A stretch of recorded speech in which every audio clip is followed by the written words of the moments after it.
Гаряча Тодді. Саме таким прізвиськом називали фанати акторку Тельму Тодд. Але не своєю красою, акторською грою чи підприємницькою діяльністю вона запам'яталася найбільше. Ставте лайки, не забудьте підписатися на канал та натиснути на дзвіночок і приготуйтеся. Напередодні Геловіну ми будемо говорити про найзагадковішу смерть у старому Голлівуді. Одного зимового ранку, а точніше 16 грудня 1935 року, приблизно о 10:30 Мей Уайтхед, служниця Тельми Тодд, зайшла в гараж, що належав бізнес-партнеру Тельми Роланду Весту. Спочатку нічого незвичного. Зазвичай саме вона вивозила машину до рівня вулиці, щоб акторці не доводилося щоразу долати 271 сходинку до гаража. Свою машину Мей паркувала на це місце, а коли Тельма була готова, служниця відвозила її на знімальний майданчик. От тільки цього разу в салоні жінка знайшла тіло акторки. Щоб розібратися в цій історії та розуміти, хто є хто, нам доведеться повернутися трохи назад у часі. Тельма Тодд, зірка 20-х, кар'єра якої з приходом звуку в кіно, на щастя, продовжувалась до того ж доволі успішно. Але на відміну від багатьох своїх колег, дівчина розуміла, що слава не вічна і прихильність фанатів дуже ненадійна супутниця. Тож вона зацікавилася веденням бізнесу і в серпні 1934-го відкрила свій ресторан під назвою Тельма Тодд Sidewalk Cafe, придорожнє кафе Тельми Тодд. Її партнером у цій справі був продюсер і режисер Роланд Вест, із яким у неї до того ж був роман, не дивлячись на те, що він уже давно був у шлюбі з акторкою Джавель Кармен. Він ніколи публічно не зізнавався у романтичних стосунках з Тодд та називав її своєю найкращою подругою. Сама ж Тельма у період з 32-го і по 34-й теж була заміжня за продюсером Паскуалем Петом Ді Чіко. До нього, його діяльності та зв'язків ми ще повернемось. Ресторан займав перший поверх будівлі, тоді як на другому були, власне, суміжні спальні Тодд і Веста, а всі інші помешкання належали голлівудському клубу Джоя. Ресторан мав неймовірний успіх. Акторка покладала на нього великі надії та вірила, що після закінчення акторської діяльності присвятить себе саме цій справі, яка мала забезпечити їй безбідне майбутнє. Тут Тельма проводила багато часу, часто сама сиділа за касою та розраховувала клієнтів. В інтерв'ю для Нори Лейнг вона розповіла: «Я давно зрозуміла, що для акторки достатньо лише кількох років, перш ніж вона поступово втрачає популярність, а її місце починають займати молодші. Досить важко завершити кар'єру, яка тривала протягом усього життя. У них не залишилося нічого, крім минулого без майбутнього, тому я давно вирішила, що не буду однією з них. Роки не турбуватимуть мене, як багатьох моїх колег. Зморшки не хвилюють мене, як і збільшення ваги, тому що поки я можу користуватися головою, мій зовнішній вигляд не матиме значення». У суботу 14 грудня 1935 року на другому поверсі було гучно. Між Тельмою та Роландом розгорілася сварка. Уся справа в тому, що акторка була запрошена у ресторан Трокадеро як почесна гостя до 17-річної акторки Айди Лупіно і її батька Стенлі Лупіно. Декілька років тому Стенлі та Тельма знялися разом у фільмі. Приватні вечірки голлівудських зірок вона відвідувала часто. У Washington Post писали про неї, що вона була широко відома та бажана на багатьох веселих голлівудських вечірках. Саме вона одного разу виграла парі під час сухого закону, коли принесла 6 пляшок шотландського віскі преміум класу, зашивши їх у свою норкову шубу. Весту це не подобалось. Але до цієї сварки ми теж повернемося пізніше. Більшу частину дня Тодд провела зі своєю матір'ю Еліс Тодд, з якою вони відправилися за покупками до Різдва, відвідали стоматологію та станцію технічного обслуговування. Ближче до вечора вони разом повернулися до квартири акторки, де та почала збиратися на вечірку. Вона зупинилася на металево-блакитній вечірній сукні з паєтками та накидкою в тон, синьому шовковому взутті, а поверх втягла норкову шубу. Забігаючи наперед, скажу, що саме в цьому наряді пізніше її знайшла Уайтхед. Близько 8-ї вечора Тельма і її мати сіли в лімузин, за кермом якого був її шофер Ернест Пітерс. Мей Уайтхед возила акторку тільки в першій половині дня. Більшу частину дороги жінки їхали мовчки або обговорювали різні дрібниці та різдвяні плани. Згодом Тельма несподівано попросила Пітерса зупинитися біля квіткового магазину, дала йому $1 і попросила купити рожеву камелію, яку потім пришпилила до лівого плеча своєї сукні брошкою. Тепер її образ на свято був остаточно готовий, але тут акторка почала сумніватися, чи варто їй взагалі йти на вечірку. У книжці «Свідоцтво про смерть Тельма Тодд. Таємниця медіа та міф», на яку я буду посилатися і далі, про це говориться. Вона мала намір поїхати зі мною додому, згадувала пізніше Еліс, але коли ми дісталися Трокадеро, вона запитала швейцара, чи зібралися гості на вечірку Лупіно. Він відповів так, і тоді вона сказала, що вважає, що їй краще залишитися. Хто знає, можливо, якби Тельма все-таки передумала і вирішила провести Еліс додому, усе склалося б інакше. Господарі і ті гості, що прибули перші, Тельма в їхньому числі, залишалися біля бару приблизно до 10-ї, поки потроху підтягувалися інші запрошені, після чого всі відправилися на другий поверх на вечерю. За словами всіх присутніх на вечірці, Тельма Тодд була в піднесеному настрої і добре проводила час. Кілька разів вона станцювала із Стенлі Лупіно, який намагався зацікавити її знятися в його наступному фільмі. Ніхто не міг бути в кращому настрої або бути більш блискучою та сяючою, ніж Тельма, заявив Лупіно. Вона була життям вечірки, ніщо в її манері не вказувало на те, що її щось хвилює. Але за свідченням деяких інших гостей, у якийсь момент її настрій усе ж помітно змінився, і вона стала пригніченою. Після чого залишила стіл та попросила зателефонувати Весту і повідомити його, що вона збирається додому. Тут думки розходяться.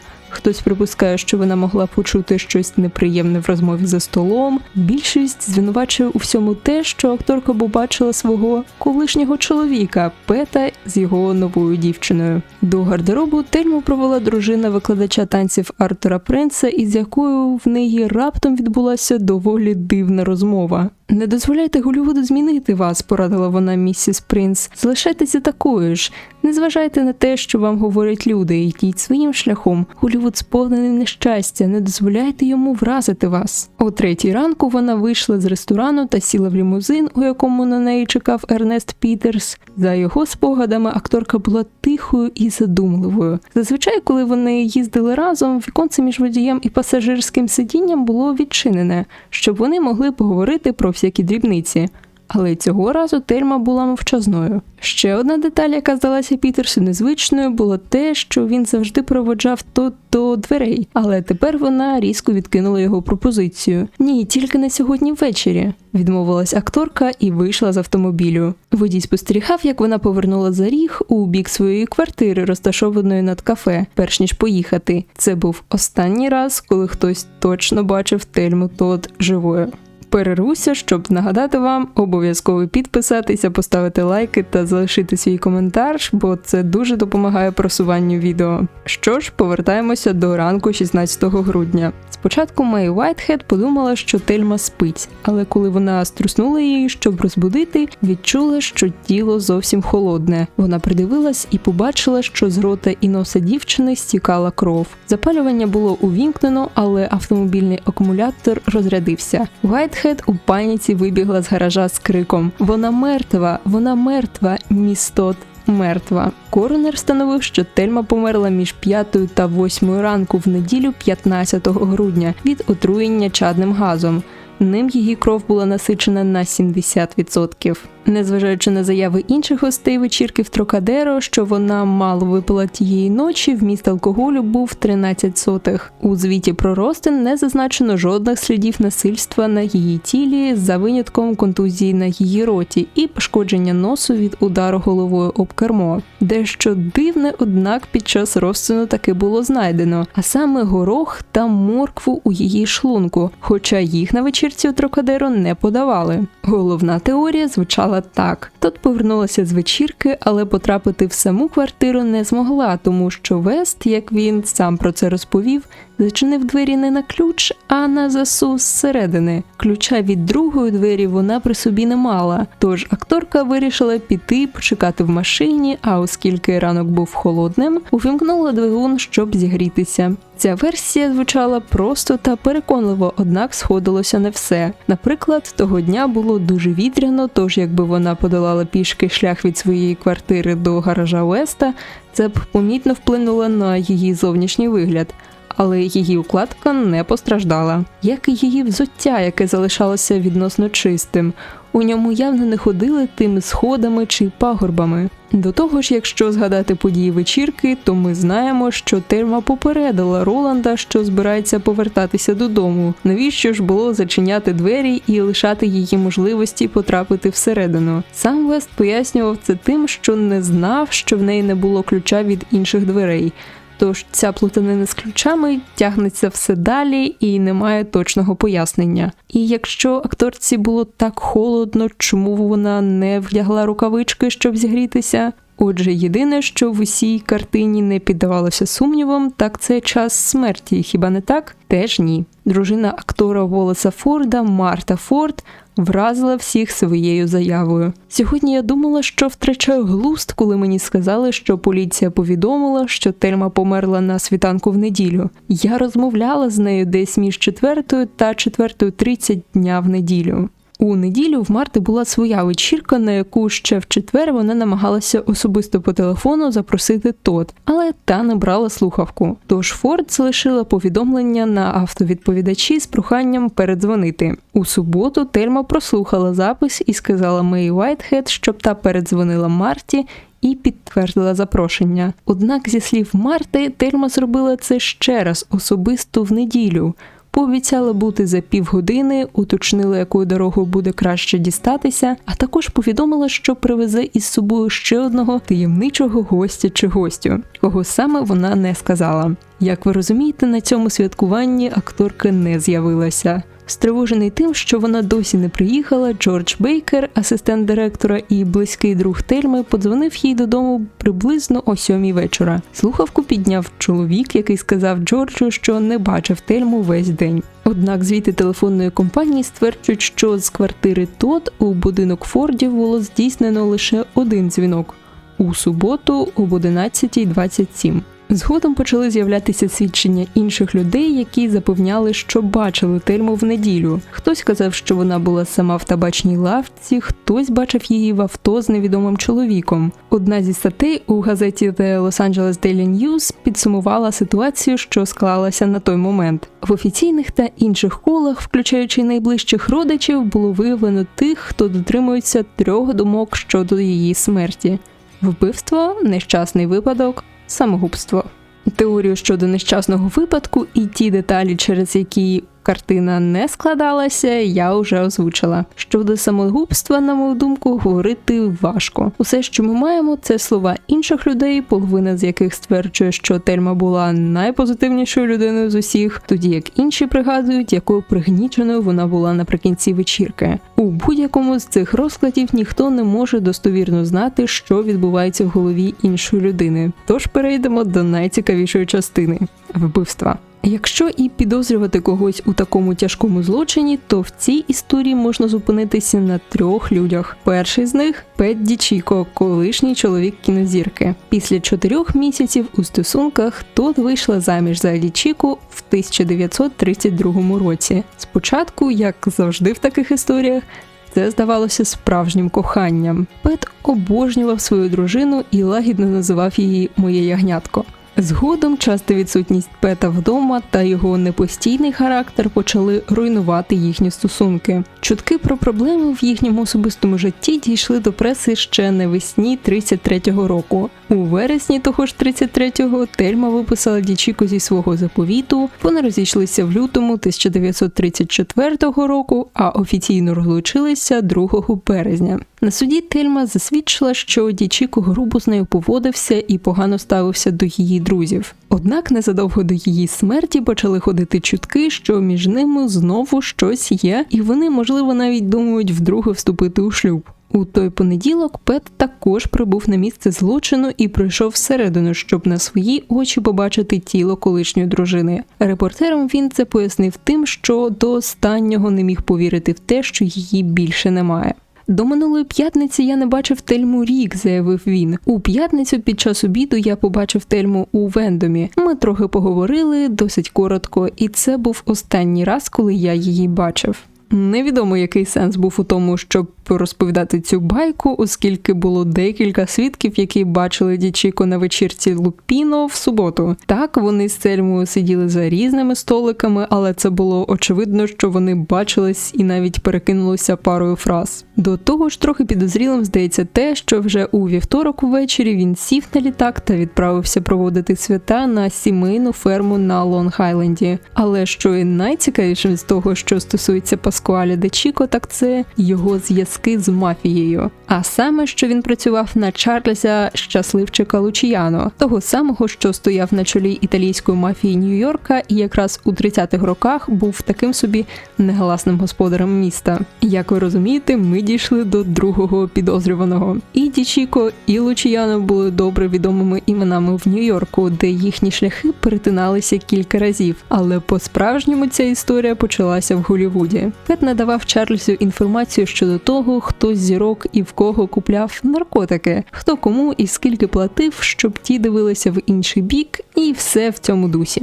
Він часто приводив Лучіяно як несподіваного гостя на закриті вечірки, щоб справити враження на кіномагнатів. Кажуть, що на одній з таких вечірок він представив Лучіяно свою дружину Тельму Тод. Саме ця версія смерті, а точніше вбивства акторки, найбільше розкривається у книжці Енді Едмонс «Гаряча Тодді. Правдива історія найсенсаційнішого вбивства Голлівуду». Її я читала задовго до того, як почала робити це відео та й створила цей канал, але і зараз пам'ятаю своє основне враження. Більшість того, що там описано, варто ділити на 2. Тож по порядку. Як ви пам'ятаєте, будівля ресторану Тод мала декілька поверхів, і саме в 3-му поверсі був зацікавлений Щасливчик Лучіяно. Там він планував відкрити незаконний гральний заклад. Сам Чарльз ніколи не відвідував придорожні кафе, але кажуть, що він відправляв туди своїх людей, які мали скласти повну картину того, хто там працює, хто найчастіше відвідує заклад, хто з працівників має профспілкові квитки, а потім звітували перед Лучіяно. Вмальовується наче проста і логічна картина, на основі якої, власне, і будується книжка Едмонс. Акторка відмовляє Лучіяно, за що той її вбиває. Однак є підозри, що зв'язок Тод з нелегальним гральним бізнесом йде набагато глибше. Наприклад, протягом декількох місяців поспіль, незадовго до її смерті, її бачили разом з Кентом Кейном Перетом, місцевим політиком. Цікаво, що журналісти, які зазвичай хапаються за подібні сенсації, цю історію чомусь висвітлювали мінімально. Але якщо говорити коротко, то якщо подивитися на ланцюжок від Тельми до Перета і від Перета до його діяльності, можна здогадатися, що гральний зал і так був у ресторані акторки. Ще один, але вже більш вагомий аргумент на користь того, що ця книжка бере на себе занадто багато, це те, як саме там описується ранок неділі 15 грудня. Авторка стверджує, що після того, як Ернест Пітерс висадив акторку біля будинку і поїхав, до неї під'їхав інший автомобіль, за кермом якого був Лучіяно. Він наказав акторці сісти, оскільки їм треба поговорити. Однак, за даними поліції, Лучіяно перебував у Хот-Спрінгс, штат Арканзас, з листопада 35-го і до свого арешту в 36-му році. Тож, якщо він і причетний до смерті кінозірки, то це було зроблено за його наказом, але не ним особисто. Це, напевно, і є головною проблемою в тому, що цього підозрюваного і цю теорію не можна відкинути до кінця.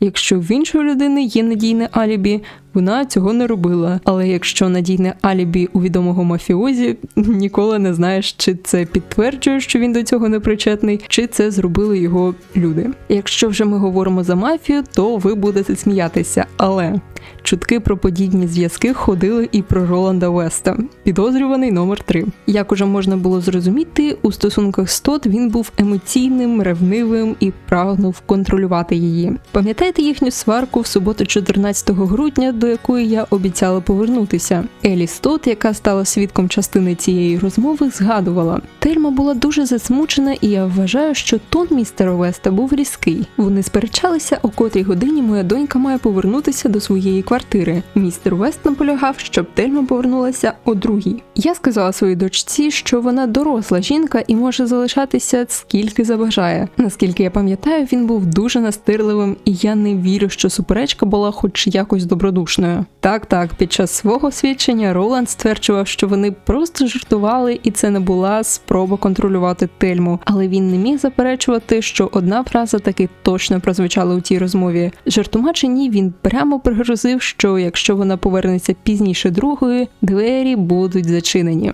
Продюсер Гарольд Роуч аж у 1987 році розповів журналісту та письменнику Мартіну Вульфу шокуючу історію. Вест сказав їй, що не хоче, щоб вона відвідувала стільки вечірок. Тодд усе ще трохи п'яна кричала, що піде на будь-яку вечірку, на яку забажає. Пізніше того ж дня вона була запрошена на вечірку до місіс Воліс Форд, і вона сказала, що піде на ту вечірку просто зараз. Тоді Тодд пішла до гаража.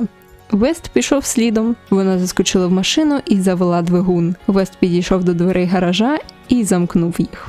Він не знав, що робити, тому він нічого не робив. Він зачинив двері, але не замкнув їх і повернувся до кафе. Увесь той день, коли люди кликали Тельму, він казав, що не знає, де вона. Якби він справді не знав, де вона, він дзвонив би скрізь, намагаючись її знайти. Ось що він був за чоловік. До чого тут Гарольд Роуч і чому саме він переповідає цю історію? За його словами, поліція, дізнавшись, хто винен у тому, що сталося, звернулася саме до нього, як до продюсера. Він, у свою чергу, ніби не хотів роздувати ще більшого галасу та ще й звинувачувати зірку в смерті зірки. Публіка ще занадто добре пам'ятала скандал зі звинуваченням актора Товстуна Арбакла у скоєнні важкого злочину. До речі, напишіть у коментарі, якщо хочете про це відео. Я сказав їм, що думаю, що вони повинні забути про це. Він би все одно не сидів, тому що в нього були б найкращі адвокати, він би все заперечував у суді, а свідків не було, то навіщо завдавати йому стільки проблем? Вірити чи ні цьому зізнанню – питання цікаве. Воно ж бо так і не пояснює більшість маленьких нюансів, з якими ми зіштовхнулися раніше. Як Тельма дісталася до гаража? Як бути з їжею, що знайшли в її шлунку? Чому Марта Форд божилася, що розмовляла з акторкою по телефону? І хто цей загадковий гість, якого Тельма нібито обіцяла привезти з собою на вечірку? І як бути зі свідченням одного продавця в табачному магазині, який стверджував, що Тодд заходила до нього близько 9:00 ранку в неділю? Коли Мей Уайтхед давала свідчення і показали фотографію тіла Тельми Тодд, служниця звернула увагу на те, що воно лежить не у тому положенні, в якому вона його знайшла. Хтось побував у гаражі, поки жінка побігла кликати на допомогу та шукала Роланда Веста, вже після чого подзвонила в поліцію. Як і будь-яка історія, пов'язана зі смертю зірки, ще й смертю, причина якої так і не була точно встановлена, вона має ще й купу дивних неофіційних свідчень від людей, які були або нібито були на місці злочину. Наприклад, один чоловік запевняв, що спочатку тіло акторки знаходилося на пасажирському сидінні і було вкрито кров'ю. Однак по приїзду поліції двоє офіцерів зайшли у гараж, зачинили за собою двері і пробули там близько години. Коли ж вони вийшли і допустили всередину інших, картина вже була інша. Не дуже надійна історія, схожа на міську легенду, але має місце бути. До того ж, я не згадала ще про декілька цікавих фактів. Наприклад, протягом деякого періоду Тельма отримувала листи з погрозами. Хто ще отримав записку з погрозами перед свідченням, не повірите. Офіціант з Трокадеро, який обслуговував Тодд на вечірці Лупіно, Алекс Хауні. Не буду приховувати, поки я готувала це відео, мізки кипіли. Занадто багато всіх, і ці всі з усіма пов'язані.